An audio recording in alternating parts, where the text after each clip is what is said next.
Hey guys, welcome again. It's your friendly neighborhood Tai Chi Adept Eric Randolph, and I'm here to talk to you again. I thought I'd shoot from the cuff. I don't really know what's going to come out today, but I have an idea of what I want to talk about and where I want to go to from here. As you've seen in the videos that I've been posting up, and that we've been posting up, in particular, that we've been talking about, better alignment in your Tai Chi.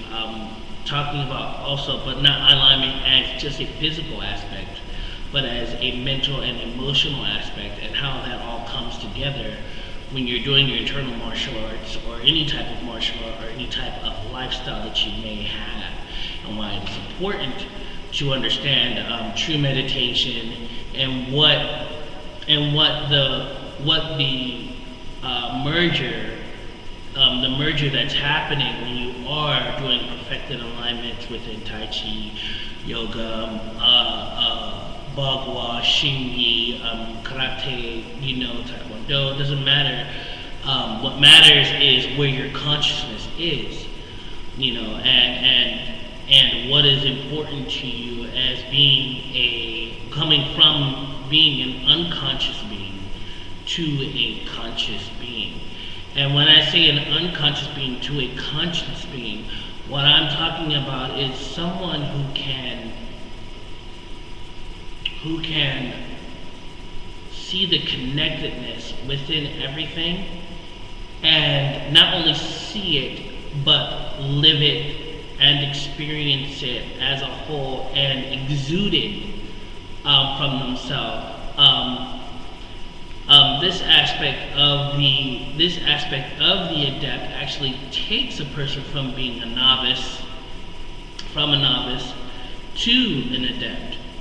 That's how you know you're an adept, when you actually are becoming a creator, and the miraculous has become a part of your life more so than the suffering, the pain, and the illusion of being separate, and the fears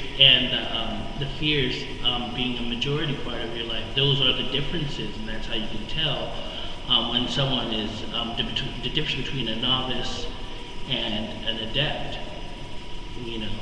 And so hopefully you guys are really doing you guys are really doing what you need to do in order so that you can become more conscious of your surroundings. And when I say of your surroundings, I'm talking about of your physical body, because we being energetic beings having a physical experience and a terrestrial experience, we tend to forget that the first thing you should be trying to understand is your body, because that's your spaceship, but the reason why we're doing and going and building and technology and all that kind of stuff, we're doing that on purpose, and destroying and fear and all that kind of stuff. We're doing that on purpose in order so that we go all the way to the ends of fear and use up all the possibilities of fear so we can return back to center. So that's like a natural process for us to do. And within our Tai Chi, within our yogas, our baguas, our shingis, and our karates, our taekwondos, our aikidos, within our home dos, or work dos, so that's exactly what we're working on. But you can tend to forget, especially if you're not working to a family that's consciously awake, that's conscious, period. Most of our parents, especially for those of us who were born in the 70s, most of our parents were not awakened. They had inklings of awakenings, but or there was like hints of awakenings before the 70s, like in the 60s and the 50s, and even before that, But right now we're in a part of history where, the 19-year-olds and the 7 and 5-year-olds that are being born into the world, and the new ones that are being born into the world have a whole different perspective, older perspective. They don't have the World War IIs, the Vietnams, not even the Iraq War type of, which was a very different war from the other wars, but they don't have the fear ingrained system into them, and what's trying to hold on and what's causing such a ruckus in within the shift from the unconscious to the conscious. Parents are looking at their children, how their children are dropping their parents' values, like prejudice, class, that kind of thing. All those type of things like racism and class are just being thrown out the door, and even sexual orientation are being thrown out the door by the new children who are here, because they don't have a fear-based system. When you don't have a fear-based system, you tend to become inclusive, and all-inclusive, and all enveloping of everything, and you get to love. You get to love, and you get to center and stillness.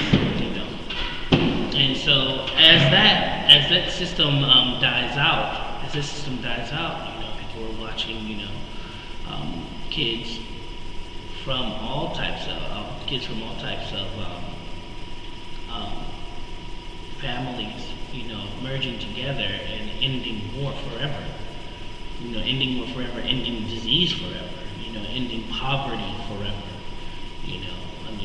The children that are coming in now, the teenagers, the early 20-year-olds, they're really on the ball about healing everything. And so, as you're doing your practices in your Nigongs and your Qigongs and your Tai Chis and your Bagwas and your Shinis, you will probably realize that as you get to the higher levels, that most of your higher level abilities actually are centered in love and stillness. Every time you'll find something that weird happens or manifests weird, you'll go, wow, I was not in a state of fear during that time.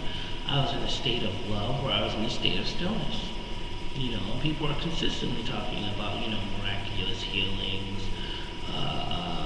whether they're healing themselves or whether they're healing someone else, which is really the other person healing themselves, but them connecting to that other person, to your center, and so therefore they can see their way of healing, and it heals.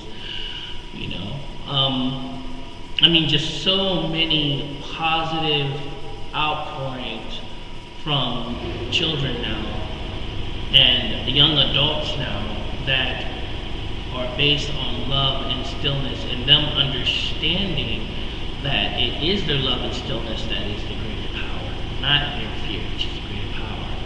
And so, as you go through your practices, your Tai Chi practice, understand, that stillness that which you gain from the meditations, and that stillness which you gain from your movements, is supposed to go on and express itself throughout your life. It's not something that's supposed to be just in this one section of your life. Like you go, okay, I practice meditation a day, and then all of a sudden, the next second, you're calling your family MFers, and you hate them, and you don't want to be near them, and people that you're just like, I hate the world, and then let me go meditate, because as though there's, and everything like that. No, it's actually supposed to be a part of every aspect of yourself. The synchronicities are the norm. The miracles are the norm, where people are getting healed all over the place, synchronicities are coming together, the divine mind, the God being, becomes a norm, the miraculous is not, the reason why it's called miraculous is because we're so dysfunctional and we're so unconscious,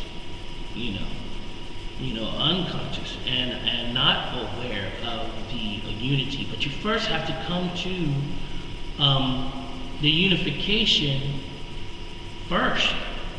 You have to understand the unification first. I'm looking at the clock. It's like 10:03. It's probably going to be a little bit longer than usual. But you have to come to unification first. And and this is where we're going to get deeper. And most of you probably might want to shut it off from this point on. But what I've seen and what I've experienced is that our first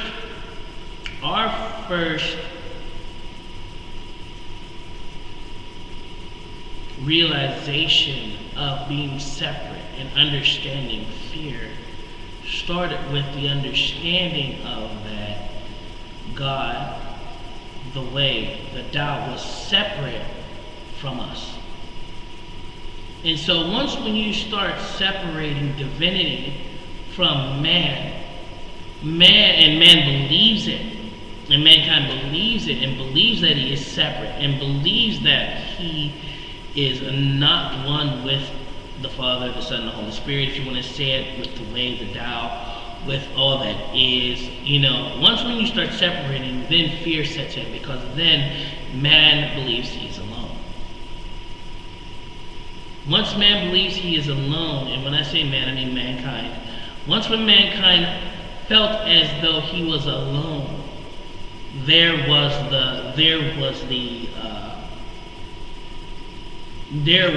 where fear set in, and the fear-based system could exist, and it started perpetuating and dividing and moving things apart, which was it's actually a proper way of understanding of how you can get a divine being to manifest physically within a dense physical body.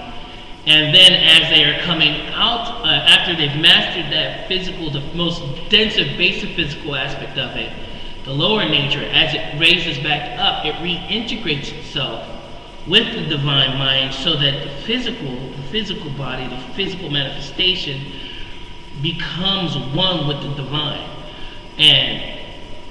And this is literally what's going on, where we are seeing right now that, okay, we're physical. We're totally physical. We're doing physical stuff. We've gone as far as we can. We've destroyed, we've killed, we've raped, we've tortured, we've done the whole nine of that aspect. And we've gone, and then we've started realizing that, no, this is destructive. We are one, because when I hurt him, I hurt myself. When I destroy this, it destroys me. And so therefore, we are coming back, mankind is coming back to that understanding that they and divinity are one. And so therefore, the miracles and synchronicities, the miracles, the beauty and the health and the peace and the stillness and the wealth that comes from the divine mind, the higher mind, actually starts to live in mankind and manifest itself on this plane. And so therefore, this is what all our Tai Chis, our yogas, our Bhagwas, our Shingnis are really all about. That's what they're really about. But if you're in the animal mind, or in the animal mind or in the human mind, and you still see yourself as separate from the way, as separate from God, if that's what you wish to call it, or you can even be an atheist and not believe in God, and still understand that it's all connected. So you don't even have to have a God in order to understand that it's all connected. You understand? But most people, because they believe in God, most people believe that they are separate from God and they are not one with the Tao. They are not one with the way. And so therefore, it is very easy to allow fear, because of that sense of being alone, that fear to manifest all over the place and cause you to create destruction and everything. But yet it is necessary to do so that you can get far enough away from the divine so that you can experience what the divine truly is and what you truly wish to become a part of.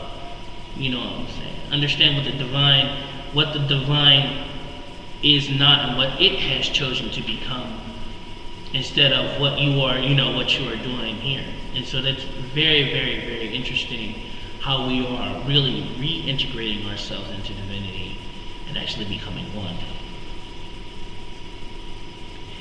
Oh, it seems like it's going to go further than just 15 minutes. Oh, amazing. And so that's very important for us as a group to understand that when you're doing Tai Chi, yoga, prayer, praying is a meditation. The only thing that's different between prayer and meditation is that prayer is a mental practice, not a physical, emotional, and mental, and